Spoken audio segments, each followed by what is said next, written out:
Kata-kata tiru Tiongkok dan jangan ikuti maunya Tiongkok berulang kali kita kumandangkan dan untuk kesekian kalinya kita jelaskan mengapa tiru Tiongkok itu penting. Walau dibilang sesat si Bosman ini, nggak masalah. Namun dapat dipastikan banyak yang mengcounter MMT. Dipastikan tidak ada solusinya juga buat rupiah tidak melemah dan Indonesia hidup tanpa inflasi ke depannya. Tidak ada yang bisa kecuali ide menggunakan MMT yang digunakan Tiongkok yang pertama kali digunakan oleh Jerman sebelum Perang Dunia Kedua. Bahkan dalam banyak literatur, kalau saja Hitler mati di tahun 1938 sebelum mencerbuk Polandia, maka dapat dipastikan Hitler dan ekonom Jerman akan menjadi contoh di semua kampus ekonomi strategi ekonominya karena membuat Jerman yang kalah Perang Dunia Pertama di tahun 1918 hanya dalam 15 tahun menjadi negara superpower dengan menggunakan MMT. Karena Perang Dunia Kedua akhirnya dimenangkan Sekutu Barat, maka sejarah itu ditulis oleh pemenang, termasuk teori umum ekonomi berbasis John Maynard Keynes atau yang biasa kita sebut Keynesian,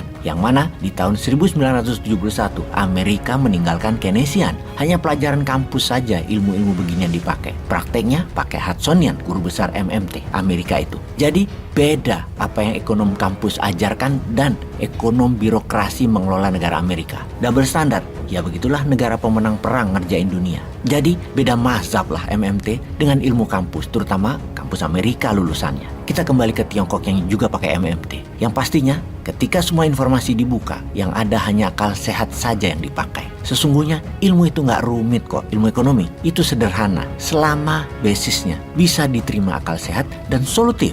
Oke, kita ke kota Fushan. Kota yang di tahun 1985-an penduduknya sekitar 750 ribuan, sekarang sama dengan penduduk Hong Kong, sekitar 7,5 jutaan penduduk dan kurang dari 35 tahunan, bertumbuh hampir 10 kali lipat. Kota itu 40 tahunan yang lalu tidak banyak yang kenal atau kita belum tahu. Fakta data lainnya kita lanjut. Di Tiongkok, bahwa 60% penduduknya saat ini tinggal di perkotaan, alias sekitar 850 juta manusia tinggal di perkotaan di Tiongkok saat ini, yang mana urbanisasi terjadi dalam 35 tahunan ini. Kita tambah lagi datanya adalah ada 50 juta hunian saat ini di tahun 2023 seperti rumah, kondominium, apartemen yang kosong. Dimana artinya hampir semua penduduk di Tiongkok punya tempat tinggal. Buktinya stok masih berlebih. Pertanyaannya, apakah penduduk pindah dari desa ke kota? Yang dimaksud urbanisasi di Tiongkok itu bukan. Urbanisasi bukan orang desa pindah ke kota kalau di Tiongkok, melainkan desanya jadi kota. Desanya jadi kota metropolitan. Dalam 35 tahun ini ada 113 desa jadi kota metropolis di Tiongkok. Karena itu 40 tahun yang lalu kita belum kenal dengan kota-kota tersebut karena masih desa. Disebut metropolitan karena kota tersebut dihuni lebih dari 3 juta penduduk dengan bangunan-bangunan pencakar langit di mana-mana untuk hunian tentunya.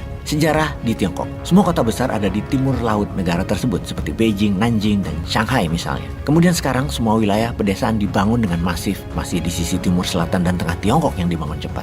Pembangunan 113 desa ditambah jalur infrastruktur jalanan seperti rel kereta api, pelabuhan dibangun dalam 35 tahun tersebut. Tidak ada tandingannya dalam ribuan tahun sejarah peradaban manusia pernah membangun tercepat dan terbanyak sehingga bisa untuk hunian 850 juta manusia Tiongkok terakomodir. Nama-nama desa seperti Wuhan, Shenzhen, Guangzhou sekarang sudah mendunia dan menjadi kota metropolitan dengan penduduk lebih dari 5 juta. Namun banyak nama-nama lain yang kita jarang dengar seperti Guiyang yang di tahun 85-an penduduknya sekitar 900 ribuan, sekarang 3,5 juta penduduk. Kemudian nama kota Wuxi yang sekarang dihuni 3,3 juta penduduk. Di tahun 85-an penduduknya hanya sekitar 700 ribuan. Yang sekarang kota Wuxi lebih besar dari kota Athena di Yunani. Kemudian kota Ningbo dari setengah juta penduduk di pertengahan tahun 80-an sekarang dihuni 4,3 juta penduduk. Yang mana Ningbo sama dengan kota Montreal di Kanada jumlah bangunannya. Kita lanjut lagi, kota Jinan sekarang sama dengan Barcelona Spanyol ukuran bangunan dan kotanya. Dari penduduk sekitar 1 jutaan di tahun 85-an sekarang 5,4 juta. Jinan di tahun 2014 memiliki 27 pencakar langit yang memiliki 50 lantai lebih yang menyamai kota Los Angeles jumlahnya. Oke sahabat, tidak akan pernah selesai kita bicarakan 113 desa yang jadi kota di Tiongkok. Namun kita coba berpikir sedikit pakai akal sehat, jangan pakai ilmu kampus dulu. Ada 850 juta penduduk yang mendapatkan rumah tinggal dalam 35 tahun Tiongkok membangun. Kalau satu keluarga terdiri 4 orang saja, maka Tiongkok membangun 210 juta hunian rumah. Kalau satu rumah atau kondo atau apartemen luasnya adalah 50 meter persegi, maka dalam 35 tahun Tiongkok membangun 11 miliar meter persegi bangunan. yang kalau nilai bangunan dirupiahkan untuk membangun katakanlah 4 juta rupiah per meter persegi, nilainya adalah 44 ribu triliun rupiah atau 2,9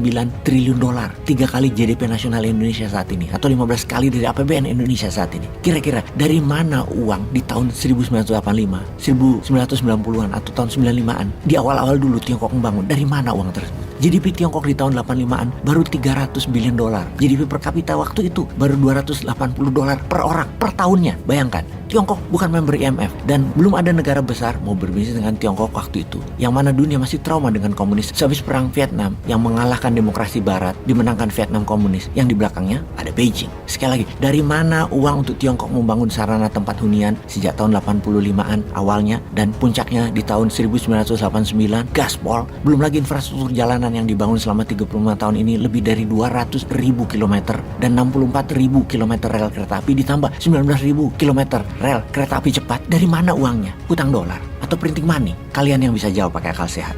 Peace.